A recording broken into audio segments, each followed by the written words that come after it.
Algo platform मध्ये मला basically एखादी स्ट्रॅटेजी बनवायची आहे. मला जर एखादी स्ट्रॅटेजी बनवायची आहे किंवा मला या ठिकाणी त्या स्ट्रॅटेजीचं बॅक टेस्ट करायचंय. ओके, तर मी काय करणार, माझ्या स्ट्रॅटेजी मध्ये बॅक टेस्ट आणि अल्गो हा एक काय आहे ऑप्शन आहे. मी बेसिकली काय करणार, त्याच्यावर क्लिक करणार. आता सुरुवातीला मला काय करायचंय की कोणतीही स्ट्रॅटेजी, ओके, कोणतीही स्ट्रॅटेजी मला जर बॅक टेस्ट करायची असेल तर मी त्याला बॅक टेस्ट वर क्लिक करणार. मी काय आता सुरुवातीला आपण कोणतीही स्ट्रॅटेजी मला बॅक टेस्ट जर करायची असेल तर मी या ठिकाणी काय करणार, सुरुवातीला त्या स्ट्रॅटेजीच्या बॅक टेस्ट वर क्लिक करणार. आणि जर मला लाईव्ह मध्ये ती स्ट्रॅटेजी अप्लाय करायची असेल तर मी या ठिकाणी बेसिकली काय करणार, लाईव्ह मध्ये अप्लाय करणार. म्हणजे मी ती स्ट्रॅटेजी त्याच्यावर लाईव्ह क्लिक करणार आणि मग मला या ठिकाणी बेसिकली करायचं त्या स्ट्रॅटेजीवर की ऑटो ट्रेड करायचा आहे. ऑटो ट्रेड म्हणजे काय की आपण डायरेक्टली काय करतोय, डायरेक्टली आपल्या रिअल अमाऊंट वर ट्रेड करतोय. जर आपण आपल्या या ठिकाणी ऑटो ट्रेडला सिलेक्ट केलं तर आपण या ठिकाणी काय करणार, आपल्या रिअल अमाऊंट वर ट्रेड करणार. आता बेसिकली ऑप्शन हेजिंग करत असताना, ओके, आपल्याला ही आपलं बेसिकली सॉफ्टवेअर बेसिकली काय करत असताना या स्ट्रॅटेजी किंवा ट्रेडिंग करत असताना आपल्याला ज्या स्ट्रॅटेजी यूज करायच्या असतात ना, त्या स्ट्रॅटेजी असतात आपल्या ऑप्शन हेजिंगच्या. त्या स्ट्रॅटेजी असतात आपल्याला आपल्या ऑप्शन हेजिंगच्या. म्हणजे सर्वात पहिलं ट्रेडिंग म्हणजे काय सर, बाईंग आणि सेलिंग करणे, that's called as trading. Okay, buy आणि सेल करणे याला आपण ट्रेड म्हणतो. आणि हे ट्रेडिंग आपण करत असताना काय करतो, हे ट्रेडिंग करत असताना आपण अनालिसिस करतो.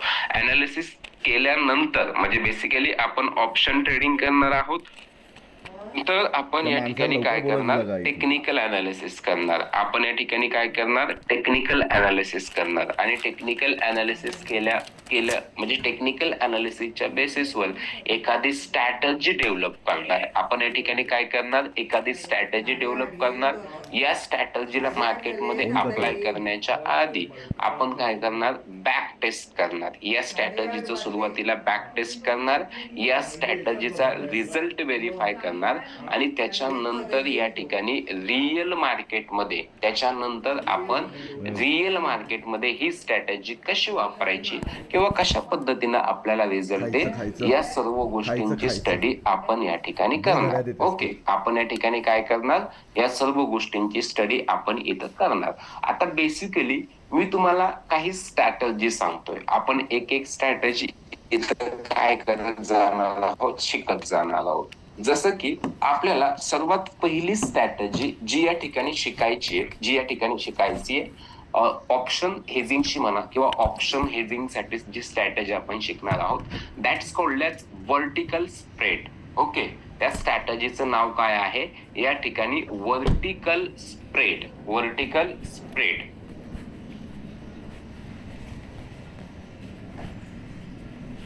आता सर्वांनी बेसिकली काय करायचंय, नाव टाकून घ्यायचंय व्हर्टिकल स्प्रेड स्ट्रॅटेजी.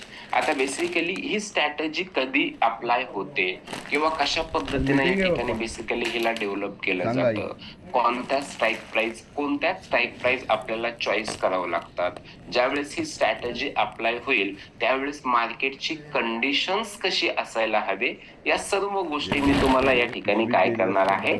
आता बेसिकली इथं आपण एक एक पॉइंट या ठिकाणी काय करणार आहोत, डिस्कस करणार आहोत. आता सर्वात पहिलं आपण समजून घेऊया की सर ही व्हर्टिकल स्प्रेड नावाची स्ट्रॅटेजी, या ठिकाणी आपण सर्वात पहिलं समजून घेऊयात की ही व्हर्टिकल स्प्रेड नावाची स्ट्रॅटेजी नेमकं काय आहे आणि कशा पद्धतीनं ती आपण या ठिकाणी डेव्हलप करू शकतो आणि कशा पद्धतीनं आपण त्याचं या ठिकाणी बॅक टेस्ट करू शकतो. ओके, तर सर्वात पहिलं मला सांगायचंय की या ठिकाणी या व्हर्टिकल स्प्रेड स्ट्रॅटेजीचा पहिला नियम असा आहे की आपण या ठिकाणी ऑप्शन ट्रेडिंग करत असताना आपण ही स्ट्रॅटेजी यूज करतो. ऑप्शन ट्रेडिंग करत असताना आपण ही स्ट्रॅटेजी काय करतो, यूज करतो. आणि ही स्ट्रॅटेजी यूज करत असताना या स्ट्रॅटेजीचा पहिला नियम असा आहे मित्रांनो, या स्ट्रॅटेजीचा पहिला नियम असा आहे की जे दोन ऑप्शन आपण बाय करणार आहोत, because of he strategy hedging strategy, आपल्याला या ठिकाणी कॉल पण या ठिकाणी बाय करावं लागेल, सीई पण बाय करावं लागेल, किंवा सीई पण सेल करावं लागेल, आणि सीई पण बाय करावं लागेल. So basically depends on conditions. त्या कशा कंडिशन्स आहेत मी तुम्हाला तिथं हळूहळू थोडंसं काय करणार आहे, समजून सांगणार आहे. ओके, तर बेसिकली ही जी तुमची ऑप्शन बेस्ड स्ट्रॅटेजी आहे, okay, that's called as vertical spread strategy. याच्यामध्ये पहिली कंडिशन आहे की सर दोन जे ऑप्शन असतील, जे दोन ऑप्शन असतील जे आपण या स्ट्रॅटेजी मध्ये सिलेक्ट करणार किंवा चॉईस करणार आहोत, त्यांची जी एक्सपायरी आहे ना मित्रांनो,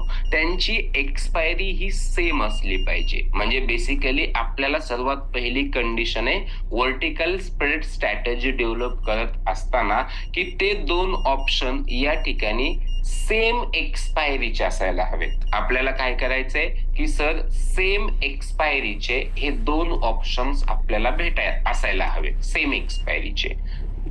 ओके, आता त्याच्यानंतर बेसिकली सेकंड पॉइंट आपला असा आहे की सेम एक्सपायरीचे असतील व्हर्टिकल स्प्रेड मध्ये, ऑप्शन जे असतील ते सेम एक्सपायरीचे असतील, पण त्यांची जी स्ट्राईक प्राइस आहे ना, स्ट्राईक प्राइस डिफरंट स्ट्राईक प्राइसचे, यांची जी स्ट्राईक प्राइस आहे ती या ठिकाणी काय असायला पाहिजे, डिफरंट असायला पाहिजे. म्हणजे बेसिकली आपल्या सर्वांना